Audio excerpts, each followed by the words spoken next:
K-pop Demon Hunters came out earlier this year, and I watched it on a whim like a lot of you, and like a lot of you, I was blown away. That movie was so much better than it really had any right to be.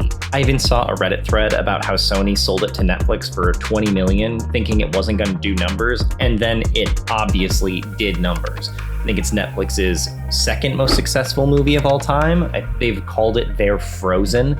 It is obviously a huge international success for Netflix, which I think means that we're going to see a lot more K-pop Demon Hunters in the future. And that might mean Sony might get a better picture deal going in next time.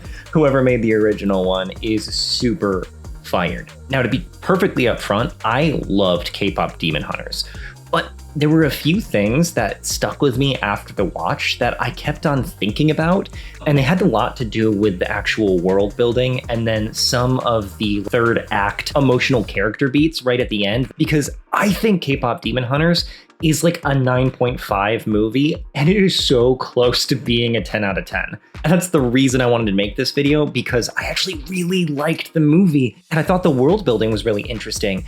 But the thing about having interesting world building is it's going to have you asking questions. And if those questions don't have good answers or are unsatisfying, then that's going to leave people with sort of a bitter taste in their mouth at the end. And I want to make it absolutely clear. I loved K-pop Demon Hunters, and I'm excited for what is probably going to become a franchise. The music is incredible. The character designs and animation are fantastic. And overall, I think the story is really solid. Now, where I think it falls down is in a few areas. First, I want to talk about the world building. In K-pop Demon Hunters, the demons are constantly trying to assault the walls between our world and their world, trying to thin it. And the K-pop Demon Hunters, or any of the huntresses throughout history, are trying to keep that wall between our world and the demon world solid. They need to reinforce the Han Moon through their music and kill any demons that sneak by.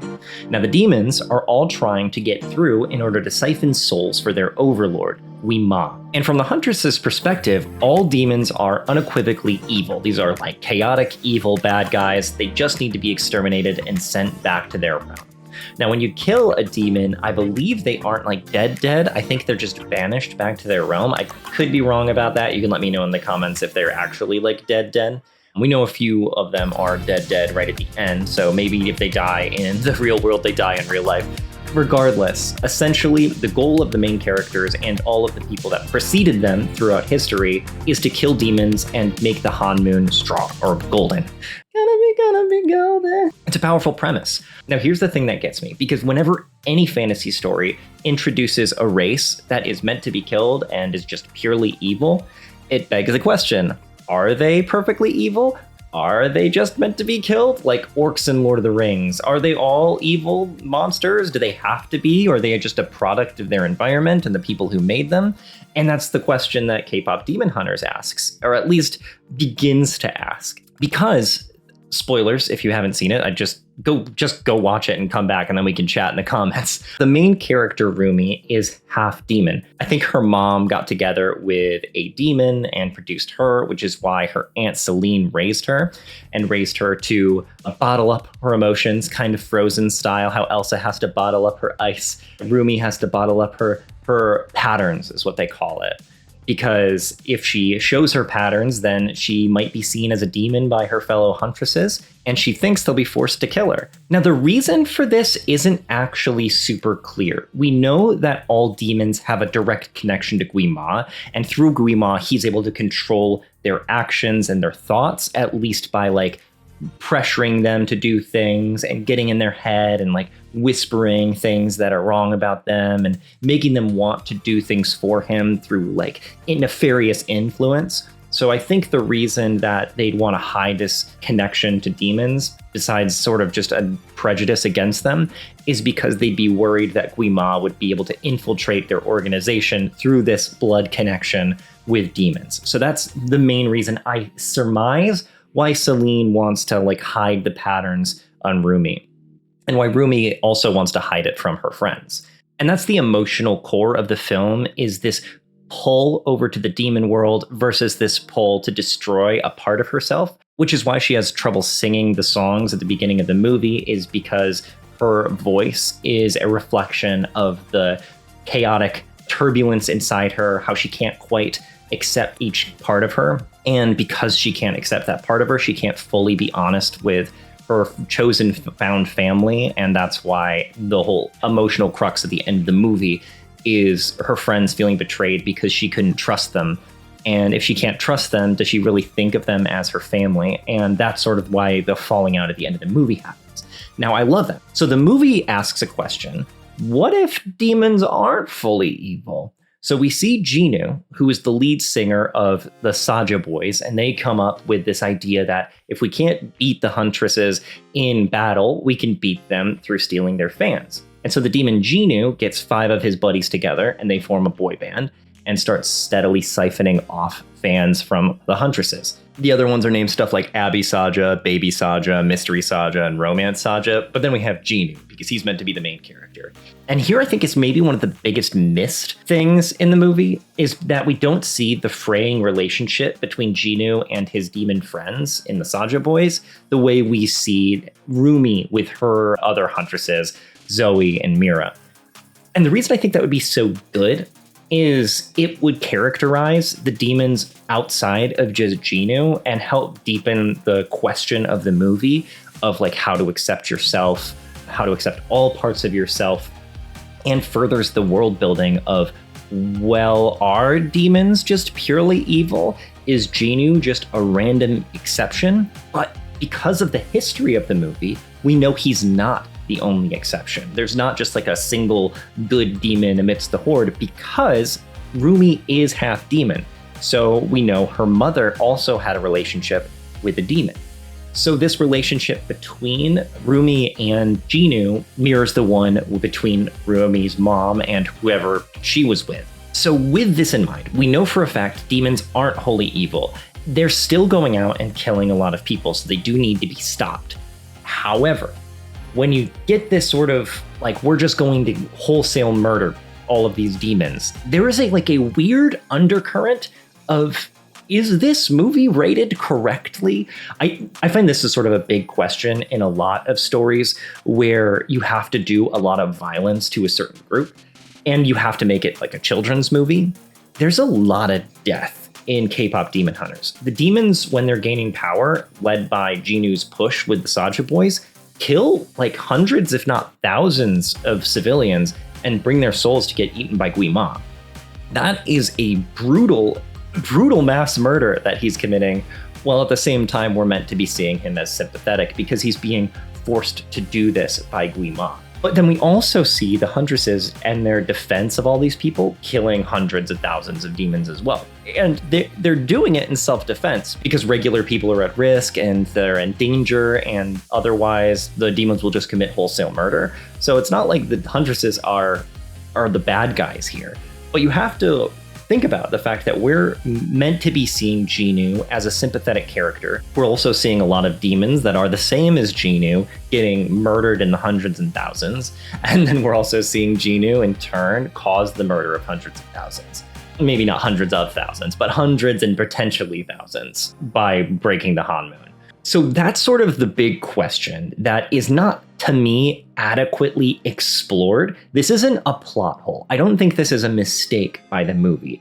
I just think that it's an interesting question that the movie brings up, but doesn't adequately explore by the end of the movie. So yeah, that I think is one of the big ones. It's sort of that moral question of, we're meant to be seeing demons as people, and we're meant to be questioning, they fully evil? What does it mean to be part demon? Can you accept that part of yourself? And if you can, what does that mean? That question, that world building question, is sort of introduced, but it isn't fully explored by the end of the movie, because the emotional core of the movie is about accepting all sides of you and being able to be honest about that with your family, the people you choose to be your family, because not trusting them, not being able to fully trust the people that you are closest to, that breaks things down. And a lot of the end of the movie is like a big song about being able to fully open up to people that you love and to trust that they will accept you for who you are, and love you. I love all parts of you. And I think that's a really strong and good choice that the movie made. But that's sort of why I think it left a lot on the table. Now, I do want to talk about the emotional beats that lead up to the end of the movie that has that great climax. I don't love the sort of dark night of the soul into the final act, that final like big song that we get. I think the whole last scene is amazing, and I really wouldn't change much about it. But I think the lead up to that Dark Night of the Soul moment, and Dark Night of the Soul is just when everything is as bad as it possibly can be before things finally take the final turn to be good again. Roomie's secret comes out. Her friends think that she's been lying to them because she has, and they pull their weapons out and send her away. Roomie then goes to confront her surrogate mother in Seline. I think she's her aunt, and basically is like, hey, what do I do now that I'm like this? And Seline is like, maybe we can kind of make it still work. We can hide your patterns and tell them that it was a mistake or a trick. And Roomie is like, no, because that just led to everything that's happened right now. I can't keep hiding who I am from the people I love. That fight between them explodes to where she sort of just does the big pulse of Hanmoon, that negative Hanmoon energy, and leaves, rejecting this sort of keep it secret, keep it safe thing Seline has been trying to do in order to just push through, hide who you are until we can seal the Hanmoon and deal with everything later. And obviously that hasn't worked. Roomie knows it hasn't worked, and it's led to where we are now and rejects it. And I think you can make the leap. Like, this isn't a plot hole. This isn't a criticism of like, oh, how could this have possibly happened? No, it makes sense. Her rejecting Celine's view of the world and then going to save her friends makes some amount of sense. But I think the thing that we're missing is we see her rejecting Celine's perspective about separating oneself. I think what we don't get is a scene right before that end scene where we see her actually learning to accept the demon side of her. Besides just being honest with her friends, there's like a missing nugget there to me. I don't think emotionally for me, just the rejection of that philosophy is enough motivator to take me to the end of the movie. I think I needed something a little bit more positive leading up to her like entering the stadium and starting to sing her song that like showed that she had fully changed her perspective outside of just rejecting the perspective that led her here. I kind of wanted to have her have a moment, maybe some sort of communing thing with her mom or her demon dad or something with Genu, where she was able to like accept the demon side of herself before just being honest about it with her friends. I liked what the ending was, but I feel like we skipped something that I feel like could have made that ending even stronger. I think a really good example of a confronting the matriarch scene is the scene where Mirabel talks to her grandmother in Encanto. We don't get the same reconciliation that Mirabel and her grandmother have, and I don't think we need it. We don't need her to reconcile with Seline because we haven't seen Seline throughout the whole movie, which is kind of also why I think that scene didn't quite land hard enough for me.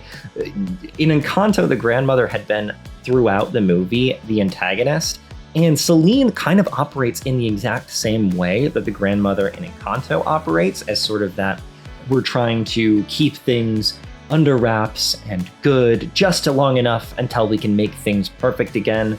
They're kind of the same character, but the grandmother in Encanto is so much stronger because we get to see why she's like this. We know her perspective, and though she's wrong, it's completely understandable why she is the way she is. And we can make plenty of assumptions as to why Seline is the way she is. She probably had plenty of tragedy involving demons, and now she has to raise her half-demon, half-human niece, which probably is like affecting her trauma in a way that's making it hard for her to heal. But all of those are just assumptions we have to make about Seline, which means that, like, no, there's not going to be reconciliation between Seline and Roomie. There's been nothing there the whole movie. Seline in this movie acts more as an externalization of Roomie's self-repression throughout the film, rather than a real character. She's completely one note. I think because of the runtime of the film, that's all they had time to do with her, in the same way as they had absolutely no time to characterize any of the other Saja boys outside of Genu.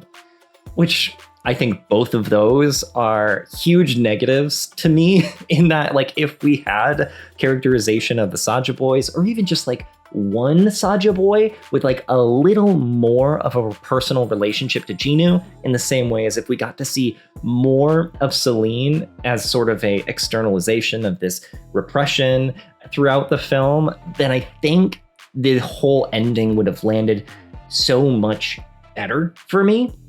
So those are, I think, two of my major complaints about the movie.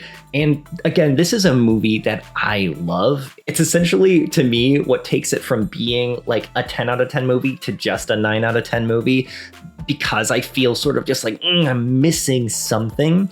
And honestly, a lot of this could have been fixed if the movie was just like 20, 30 minutes longer, because I really felt like we were moving through breakneck speed through some scenes where I just would have loved a little bit more time. I think that's just the reality that the filmmakers were having to deal with. It sounds like Sony was really trying to push the movie out the door and cut it to just the 90-minute mark and get it out. So I think if we just were allowed that extra time to breathe, the movie would have been so much better. Now, I wouldn't say this for every movie. I think that when you cut, you can get to the core of the story and let it just be like nonstop good throughout. If you just cut all the fluff, you can really just get to the meat. But sometimes if you cut into the meat a little bit, or you cut too much of the good fluff out, you're left with like a feeling like, oh, I kind of wanted like a little more. I'm not fully full after this meal. And that's kind of the feeling you get at the end of K-pop Demon Hunters. I think the last thing I want to talk about is the ending. The movie makes a choice that Jinu has to die alongside all of the demons to have this movie like finish in a way that I think they're happy with. I'm not opposed to Jinu sacrificing his life to become a sword and give himself to Roomie in order to like stop the guy that's been abusing him for like 1,000 years. I think it's a beautiful moment for him to choose to let his soul do something good for once. There's just a part of me that thinks, what if he lived? I'm sure me and everyone on AO3 thinks the same thing. Or it's just like, what happens if Jinu lives? And to me, the reason I think that it would have been maybe interesting if he lived is because we get to then ask the question, what is it like to be a demon, like a full-blooded demon on this side of the Moon? I think the thing that gets me is I'm kind of interested in the what's life like if he lived for Roomie and her friends, where now they have to kind of exist with a full-blood demon, not just accept their friend who has demon blood. Because they also get to keep the tiger and the bird at the end of the movie, who are full demons, but they're kind of like demon fauna and not like fully like human demons, I guess. They're not like demons that have to go kill things. So I am curious what the world would have looked like if Jinu had survived. And maybe we'll find that out in future iterations. So that's more of like not a complaint. I don't think that I would have changed it, but I am interested in exploring the world building of this movie, which will probably soon be a franchise, of what does the world look like when a demon just lives on this side? How do they live? Do they need a certain kind of sustenance? Do they need to eat souls? Is it going to be sort of like a vampire situation where maybe they can go vegan? Do they even need souls? Were they just only using them to feed Guima? It's all a lot of questions, and I'm very interested to find out the answers in the future of the franchise. Now Sony and Netflix both realize that they've got an absolute juggernaut on their hands. So, yeah, I love K-pop Demon Hunters. I think it is so good. If you haven't seen it and you watched this video, what are you doing?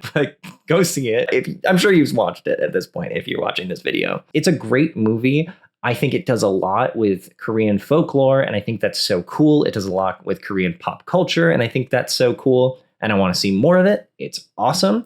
And honestly, I just think that like with all of the interesting world building questions that they set up, there's a lot of fertile ground to make more. And now I think they'll be given the leeway to have those extra 20 minutes to spend time on those emotional moments that I think they had to cut in order to hit the runtime that was pretty breakneck. And so, yeah, I think those are my only real complaints about the film. It is such a tragic 9 out of 10 for me when it could have been a 10 out of 10. It could have been Encanto level. It could have been not Spirited Away level, but maybe Howl's Moving Castle level for me in terms of my favorite animated movies of all time. But it's up there. It's really good, and I am listening to the soundtrack all the time, especially when I work out or drive, and I just like absolutely belt Golden.